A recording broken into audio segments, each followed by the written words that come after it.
Hello friends, welcome to Bava's cooking. வாங்க நம்ம இன்றைக்கி டிஃப்ரெண்ட்டான ஸ்டைலில் சிக்கன் பிரியாணி எப்படி செய்கிறதுன்னு பார்த்துடலாமா? ஸ்டவ் ஆன் பண்ணி பாத்திரம் வச்சுக்கோங்க. 4 குழிக்கரண்டி எண்ணெய் விட்டுக்கோங்க.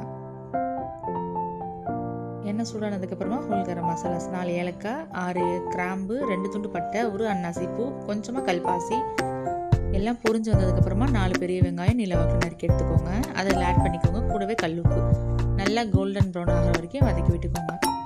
வெங்காயம் வதக்கிற கேப்பில் ஒரு மிக்சர் ஜாரில் இஞ்சி பூண்டு, 3 பழுத்த தக்காளி, ஒரு கைப்பிடி அளவு புதினா, ஒரு கைப்பிடி அளவு கொத்தமல்லி, உங்கள் காரத்துக்கு ஏற்ற மாதிரி பச்சை மிளகாய் ஆட் பண்ணிக்கோங்க. தண்ணி ஊற்றாமல் அரைச்சிக்கோங்க. அந்த தக்காளியில் இருக்க தண்ணி போடுவானது.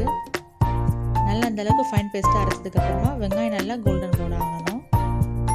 இந்த ஸ்டேஜில் நம்ம அரைச்சி வச்சுருந்த அந்த டொமேட்டோ பேஸ்ட்டை ஆட் பண்ணிக்கலாம்.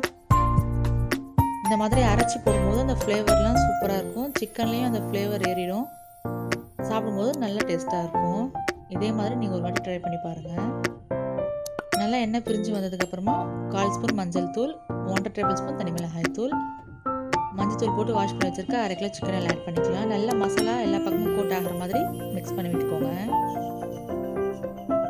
சிக்கனுக்கு தேவையான அளவு கல் உப்பு ஆட் பண்ணிக்கோங்க. கூடவே 150 கிராம் தயிர், புளிப்பில்லாத கெட்டி தயிர் ஆட் பண்ணிக்கோங்க. நல்லா சிக்கன் சாஃப்ட் அண்ட் ஜூஸியாக இருக்கும். நல்லா மிக்ஸ் பண்ணி இந்த மாதிரி எண்ணெய் பிரிஞ்சு வந்ததுக்கப்புறமா 2 கிளாஸ் அரிசிக்கு 3 கிளாஸ் தண்ணி விட்டுக்கலாம். நீங்கள் எடுக்கிற அரிசியை பொறுத்து நீங்கள் தண்ணி ஆட் பண்ணிக்கோங்க. மிக்ஸ் பண்ணிவிட்டு மூடி வச்சுக்கலாம். 3 to 5 மினிட்ஸ் வெயிட் பண்ணணும். நல்லா இந்த மாதிரி கொதிச்சு வந்துடும். சிக்கனும் இதிலே முக்கால்வாசி வெந்து வந்துடும். இந்த ஸ்டேஜில் நம்ம ஊற வச்சிருந்த அரிசி தண்ணியை வடிச்சிட்டு ஆட் பண்ணிக்கலாம். அரிசி உடையாமல் கிளறி விட்டுட்டு தட்டை போட்டு மூடி வச்சுக்கோங்க. ஒரு 5 to 6 மினிட்ஸில் நல்லா அரிசி முக்கால்வாசி வெந்து வந்துடும். தண்ணியும் அரிசியும் ஒரே அளவாக இருக்கும்.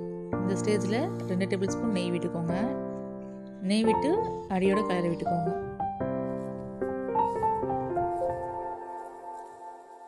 உங்கள்கிட்ட வாழை இலை இருந்துச்சுன்னா இந்த மாதிரி நீங்களும் தம் போட்டுக்கோங்க.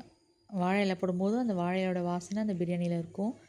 சாப்பிடும்போது சூப்பராக இருக்கும். அந்த ஃப்ளேவரும் அந்த வாசனையும் ஓப்பன் பண்ணும்போதே கமன்னு இருக்கும். வாழை இலையில் தண்ணி நிற்கும். அந்த மூடி வச்சுருந்தா ஆவி தண்ணி அதை சாப்பாட்டில் விழாமல் பொறுமை எடுத்து வெளியே போட்டுடுங்க. வெளியே போட்டுட்டு அடியோடு கிளறி விடுங்க, அரிசி உடையாமல். இதே மாதிரி நீங்களும் ட்ரை பண்ணி பாருங்கள். நல்ல ஒரு ஃப்ளேவராக இருக்கும். நம்ம புதினா, வெங்காயம், தக்காளிலாம் அரைச்சி போடுறதுனால. ட்ரை பண்ணி பார்த்துட்டு எப்படி வந்துச்சுன்றதை கமெண்ட்ஸில் சொல்லுங்கள். உங்கள் ஃப்ரெண்ட்ஸ் அண்ட் ஃபேமிலிக்கு ஷேர் பண்ணிவிடுங்க. தேங்க்ஸ் ஃபார் வாட்சிங்.